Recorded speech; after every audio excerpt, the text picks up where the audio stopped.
자, 인터넷에 미국 경제 때리면요. 자, 정권회사 리서치 센터에서 미국 경제는 소프트 랜딩이 아니라 노 랜딩이다. 성장률 전망치가 너무 좋아졌다. 연준 베이지북의 미국 경제 긍정적이다. 미국 연준 지역 경제 주체 경제 전망 긍정 시각 유지. 미국 CEO들도 경제 전망 낙관 2022년 이후 최고. 월가 거물들의 실수. 침체를 전망했지만 미국 경제 기조가 튼튼하다. 그래서 제이미 다이먼 모건 체이스 회장이 2년 전에 경제 허리케인 경고를 했고, 레이 달리오 미국 최대 헤지펀드 브리지워터 어소시에이처 회장도 퍼펙트 스톰을 예고했고, 심지어 제프리 건들락 더블라인 캐피탈 최고 경영 책임자 신채권왕이라고 불리는 사람도 몇 달 내 거대한 침체가 올 것이다 했는데 경제가 좋기만 하다 하면서 이 사람들이 빗나갔다고 비아냥거리고 있어요. 이제 미국 경제가 이렇게 좋다고 다들 떠드는데, 그런데 왜 바이든이 경제가 이렇게 좋은데 트럼프를 따라잡지 못하고 빌빌 싸고 있냐? 왜 미국 국민들이 트럼프를 다시 지지하냐? 이 문제의 핵심은 문제는 경제 중에서도 실질 구매력이라는 거예요. 그래서 트럼프가 저렇게 지금 설치는 이유 중에 하나는요, 미국인들이 트럼프를 그리워한다는 거예요. 그가 저지른 많은 잘못이나 그의 엉망인 법적 도덕적 형태에 대해서는 다 잊어버렸어요. 왜 그러면 미국인들이 갑자기 바보가 됐을까? 그건 이유가 있다는 거예요. 경제 문제, 먹고 사는 문제라는 겁니다.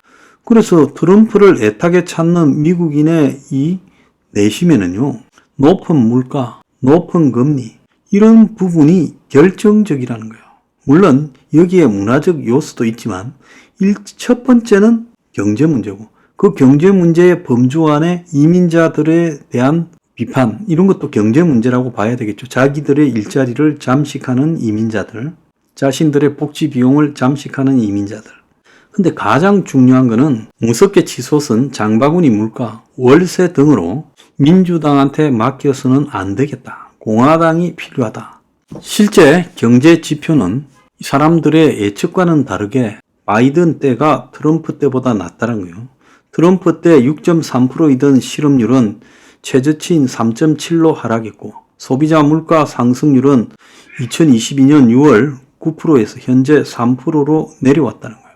그런데 문제는 유속인종 유권자, 그리고 젊은 유권자를 포함한 대다수 유권자들은 그렇지 않다고 생각한다는 거예요. 그들은 임금 상승률이 식료품, 자동차, 주택 월세도 포함되겠죠. 아동, 노인, 돌봄 같은 필수재 및 서비스 비용과 보조를 맞추지 못한다는 거예요.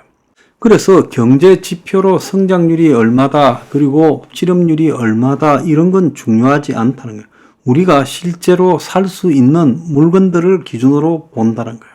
그래서 기본적으로 삶에 필요한 물건들, 주택, 그리고 인플레이션과 보조를 맞추는 임금, 인플레에 비해서 임금 상승률이 낮다는 거예요. 교육비 지출, 이런 것들이 점점 어려워지고 있다는 거예요. 그렇게 느낀다는 거예요. 또 멕시코 등의 국경을 넘어서 미국으로 들어오는 이민자들에 대한 불안이 점점 커진다는 거예요. 이민자들이 언젠가 내 일자리와 나의 세금 등을 다 잠식해 버리지 않겠냐. 그래서 이걸 막겠다라는 트럼프를 구세주처럼 여긴다는 거예요. 바이든 정부가 막대한 재정 투자를 했는데 이걸 대부분 다 국민들이 나눠 가지도록 코로나 핑계로 했지, 일자리 정책, 이를 통해 가지고 미국의 긍정적인 이미지를 미치지 못했다고 느끼고 있어요. 미국 사람들이 근데 가장 결정적으로 생각하는 것은 이 인플레이션입니다. 2017년부터 2021년까지 집권한 트럼프 시절에 대한 향수를 느끼고 있다는 거예요. 그때는 인플레가 별로 없었다. 지금은 또 많이 내려왔다 하지만 여전히 인플레가 식료품비, 월세, 교통비 같은 경우에는 비싸다. 그래서 미국의 이 MBC 뉴스가 이런 조사를 하니까 국민 40%가 트럼프 시절이 생각보다 좋았다고 말을 했다는 거예요. 트럼프가 집권했을 때 물어서 나온 것보다 더 높은 비율로 대답을 하고 있다는 거예요. 그러니까 트럼프 시절의 경제가 지금보다는 나았다라는 생각이 트럼프가 저지른 모든 잘못들을 다 잊어버리게 만든다는 거예요. 그래서 미국에서 가장 결론적으로 이야기하자면 이 경제가 문제인데, 이 경제에서 지금 미국의 경제가 피부로 느끼는 미국 사람들한테는 좋지 않다는 겁니다. 이걸 갖다가 지금 빼고요. 미국의 언론이나 미국의 월가나 연준이나 미국의 재무부는 미국 경제가 좋아졌다고 떠들고 바이든도 그렇게 말을 하고 있는, 거기에 문제가 있는 거예요. 월가에서 가장 베테랑인 이 로젠버그 리서치의 데이비드 로젠버그 회장이요. 이 사람은 뭐 양심적으로도 이 리서치를 운영하고 솔직한 소리를 한다고 유명한 사람입니다. 미국 경제가 갑작스러운 침체에 빠질 거라고 말을 하고 있어요. 어제도 그런 말을 했어요. 미국 경제가 연착륙할 거라는 시나리오가 위험하다. 그래서 미국의 실업률이 지금 상승하고 있다. 그런데 실업률만 문제가 아니다는 거죠.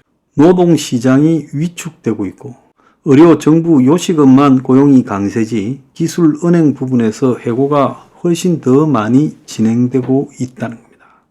그래서 미국이 성장률, 이걸 중점에 놓고 미국 경제가 좋아졌다고 이야기하는데, 그거는 참으로 위험할 수 있다는 거고요. 자, 미국의 은행 위기의 가능성은 여전히 진행 중이고 경기 침체가 급속히 올 가능성도 진행 중입니다. 다만 미국의 외관상으로 보이는 것만 보고 미국의 경제가 연착륙이 아니라 아예 노랜딩이다라고 말을 하고 있다는 거, 이게 말이 안 되는 이야기라는 거예요. 자, 그래서 뉴욕 지금 커뮤니티 뱅크가 안정이 되었는데도 미국의 연방예금보험공사는 부실은행 수가 18%로 급증했다.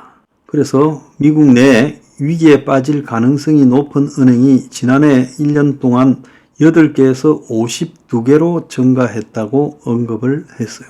그래서 여전히 미국의 부동산 대출에 의한 상업용 부동산 위기, 그리고 은행 위기가 재현되고 있다는 거예요. 근데 문제는 이게 출구가 안 보인다는 거예요. 그래서 부동산 위기에, 미국의 상업용 부동산 위기의 핵심이 과잉 공급, 재택 근무, 고금리, 이 세 가지가 합치져서 만드는 상업용 부동산 위기가 해결될 방법이 없다는 거예요. 그렇기 때문에 이 위기는 계속되면서 지금 터질 거라는 겁니다.